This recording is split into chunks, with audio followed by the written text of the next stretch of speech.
Los años 70 fueron una época sin frenos. Las reglas eran mínimas, el peligro estaba en todas partes y nadie parecía preocuparse demasiado.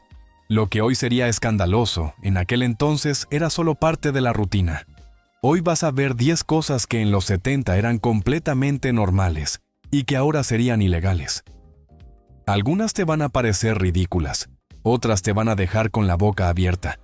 Pero cuando llegues a la tercera, vas a entender por qué era cuestión de tiempo antes de que todo esto desapareciera. Quédate, que esto apenas empieza. En los años 70, la histeria en torno a los aditivos alimentarios alcanzó un nuevo nivel cuando se desató el pánico sobre el colorante rojo número 2. Este colorante, ampliamente utilizado en dulces, cereales y bebidas, fue objeto de preocupación debido a estudios que sugerían una posible relación con el cáncer en animales de laboratorio.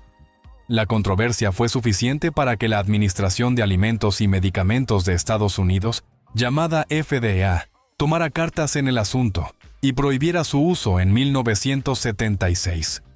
Sin embargo, lo curioso del caso es que los M&M's rojos nunca usaron ese colorante en primer lugar. A pesar de ello, la presión pública y el temor infundado llevaron a la empresa Mars a retirar los M&M's rojos de los estantes. Durante toda una década, los consumidores se vieron privados del icónico dulce rojo, aunque otros productos que sí contenían el colorante número 2 siguieron vendiéndose sin problema hasta que la prohibición se hizo efectiva.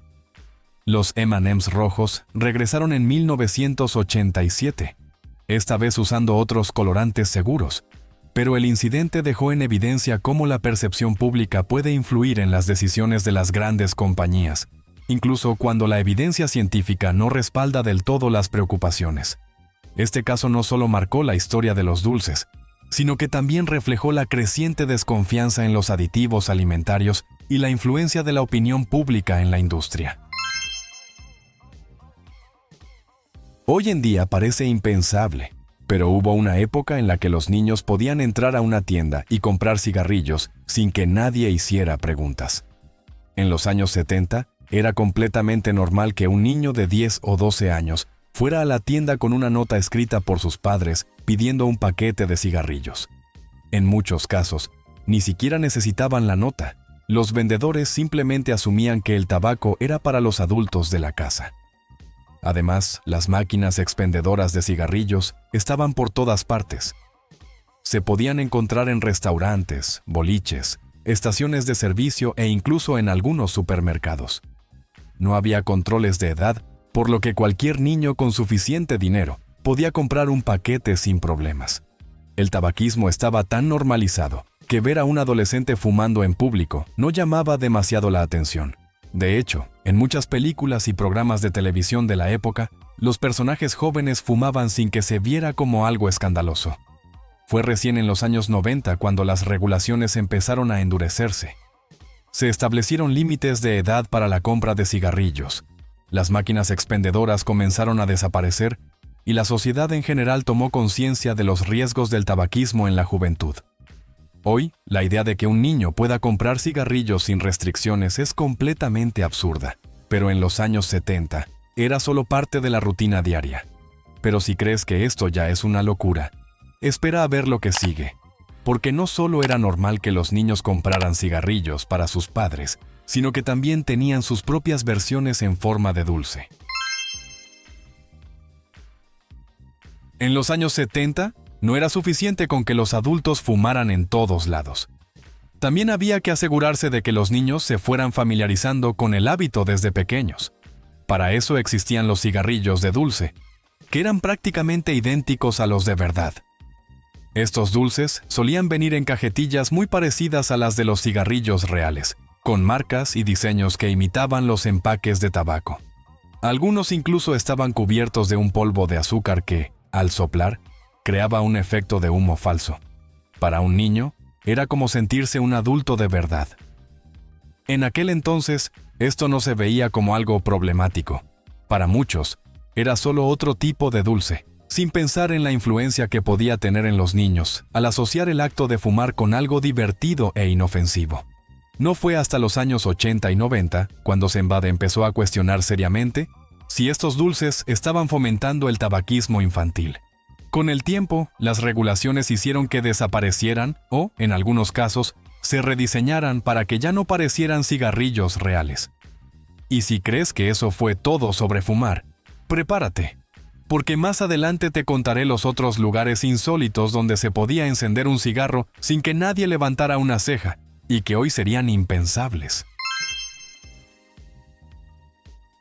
Si viajar en avión ya puede ser incómodo hoy en día, imagina hacerlo rodeado de humo de cigarro en un espacio cerrado, sin posibilidad de abrir una ventana. Durante los años 70, encender un cigarro en pleno vuelo no solo era permitido, sino que era visto como algo completamente normal.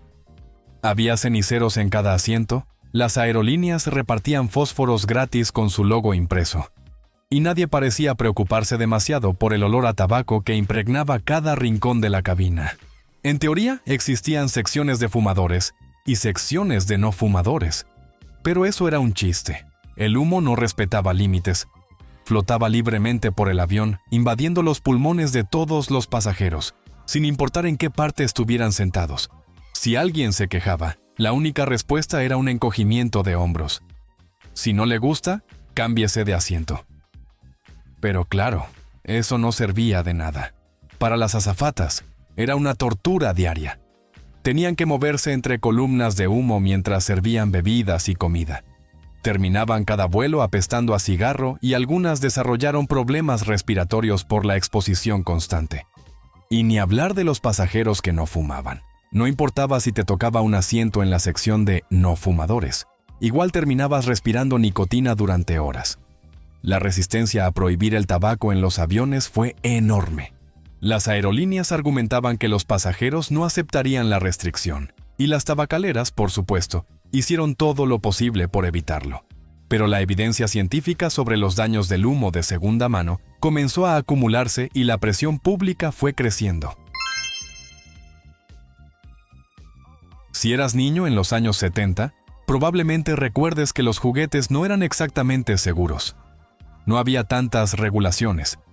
Y muchas veces los fabricantes parecían diseñarlos sin pensar en el hecho de que estaban destinados a niños.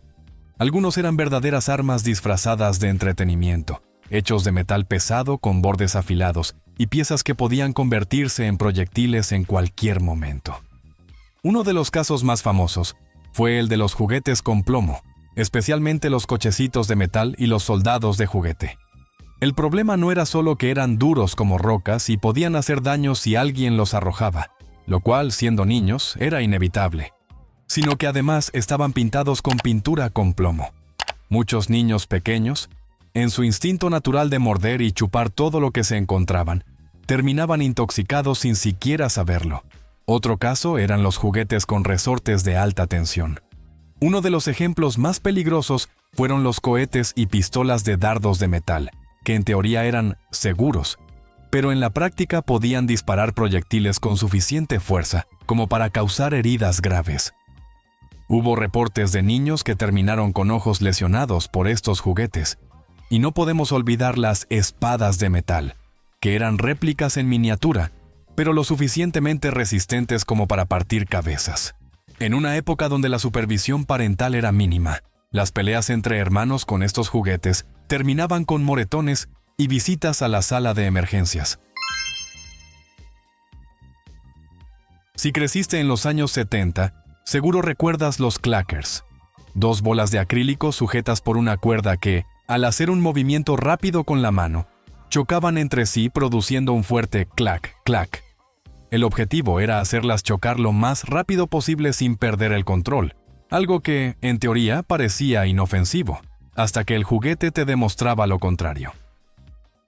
El problema de los clackers no era solo que dolían cuando te golpeaban en la muñeca o en la cara, que pasaba todo el tiempo, sino que las bolas de acrílico no estaban diseñadas para soportar tantos golpes seguidos.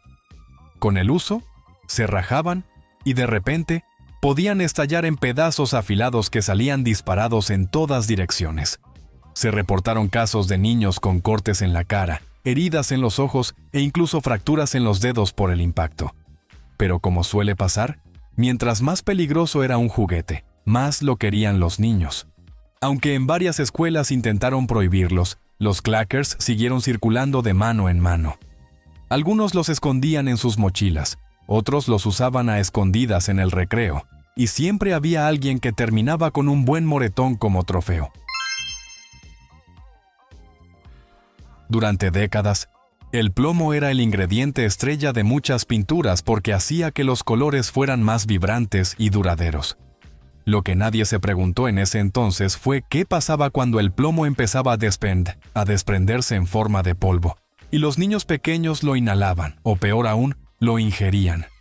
Y aquí está el problema. Los niños chupan todo: juguetes, muebles, marcos de ventanas. Y si esos objetos estaban pintados con pintura con plomo, estaban absorbiendo un metal tóxico sin que nadie lo notara. Con el tiempo, se descubrió que la exposición al plomo en la infancia podía causar daños cerebrales, problemas de desarrollo, déficit de atención e incluso reducir el coeficiente intelectual. El peligro era tan serio que, en 1978, se prohibió el uso de pintura con plomo en Estados Unidos, y otros países siguieron el mismo camino. Pero eso no solucionó el problema de inmediato. Aún hoy, hay casas y edificios antiguos que siguen teniendo capas de pintura con plomo bajo las más recientes. Y si esas capas empiezan a deteriorarse, el riesgo de intoxicación vuelve a aparecer.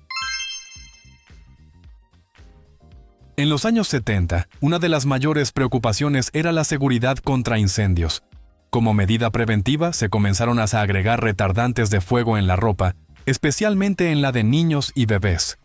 La idea parecía buena: evitar que las telas se incendiaran fácilmente en caso de accidente. Lo que nadie sospechaba en ese momento era que estos químicos podían ser peligrosos para la salud. Estudios posteriores demostraron que los retardantes de fuego se absorbían a través de la piel y podían acumularse en el organismo con el tiempo. Se descubrió que estaban relacionados con problemas hormonales, daño neurológico e incluso cáncer. A medida que aumentaron las preocupaciones, comenzaron a surgir regulaciones para limitar el uso de estos compuestos. Sin embargo, todavía hoy es posible encontrar ropa fabricada en esa época que contiene niveles elevados de retardantes de fuego. Este caso es un claro ejemplo de cómo algunas medidas de seguridad pueden terminar causando más problemas de los que resuelven. En su intento por proteger a los niños de los incendios, sin saberlo, los estaban exponiendo a sustancias altamente peligrosas. Los años 70 fueron un punto de quiebre en la forma en que la gente veía los alimentos procesados. Hasta ese momento, la mayoría de las personas no se preocupaban demasiado por lo que contenían los productos que consumían. Si un refresco dietético decía bajo en calorías, la gente lo tomaba sin cuestionar nada. Pero cuando comenzaron a aparecer estudios que relacionaban ciertos ingredientes con problemas de salud, el pánico se desató. Uno de los primeros grandes escándalos fue el del ciclamato de sodio, un edulcorante artificial que en su momento parecía la solución perfecta para quienes querían disfrutar de bebidas y postres dulces sin las calorías del azúcar. Era unas 30 veces más dulce que el azúcar. No tenía regusto metálico como otros endulzantes de la época y además era barato de producir. El ciclamato estaba en todas partes: refrescos, chicles, gelatinas sin azúcar, medicamentos, postres instantáneos. Pero en 1969, un estudio en ratas sugirió que podía estar relacionado con el cáncer de vejiga. La noticia explotó y la FDA no tardó en prohibirlo en 1970. Convirtiéndose en el primer edulcorante artificial en ser retirado del mercado por posibles riesgos para la salud.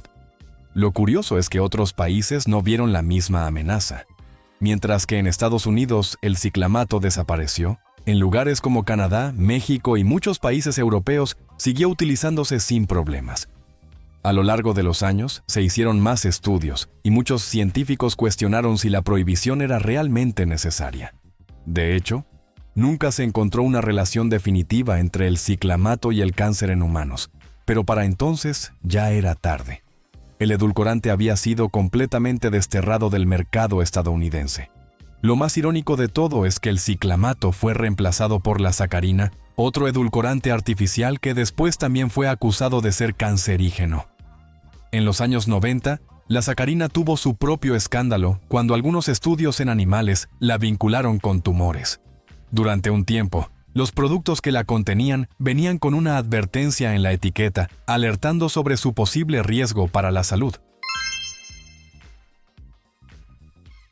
Si creciste en los años 70 o 80, seguro recuerdas el famoso Easy Bake Oven. Para muchos niños, este horno de juguete era una auténtica maravilla. Te permitía cocinar mini pasteles y galletas sin necesidad de usar la cocina real. Todo lo que necesitabas era una mezcla en polvo, un poco de agua y, por supuesto, la icónica bombilla incandescente de 100 vatios que servía como fuente de calor. A simple vista parecía un juguete inofensivo. Pero aquí está el problema. Las bombillas incandescentes se calentaban muchísimo, lo suficiente como para causar quemaduras graves. El metal dentro del horno podía alcanzar temperaturas de hasta 200 grados Celsius, y si un niño metía la mano en el lugar equivocado, podía terminar con ampollas dolorosas. Además, algunos modelos tenían ranuras estrechas donde los niños podían atrapar sus dedos, y hubo casos en los que las partes de plástico del horno se derretían por el calor excesivo. Con el tiempo, los reportes de quemaduras comenzaron a acumularse.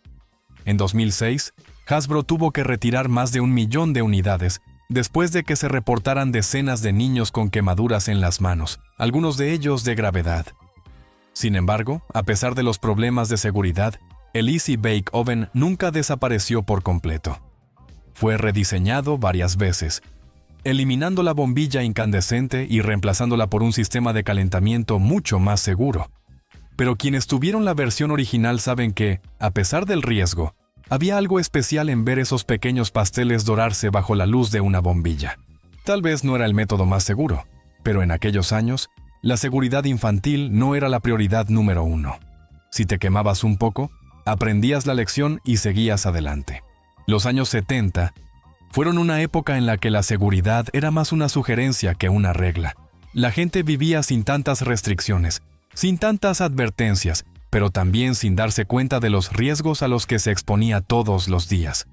Hoy, muchas de esas cosas nos parecen una locura, pero en su momento nadie las cuestionaba. Cuéntanos en los comentarios qué otro objeto o práctica de esa época es ilegal ahora. Y si te gusta este tipo de contenido, no olvides suscribirte y activar la campanita para más viajes al pasado. Nos vemos en el próximo video.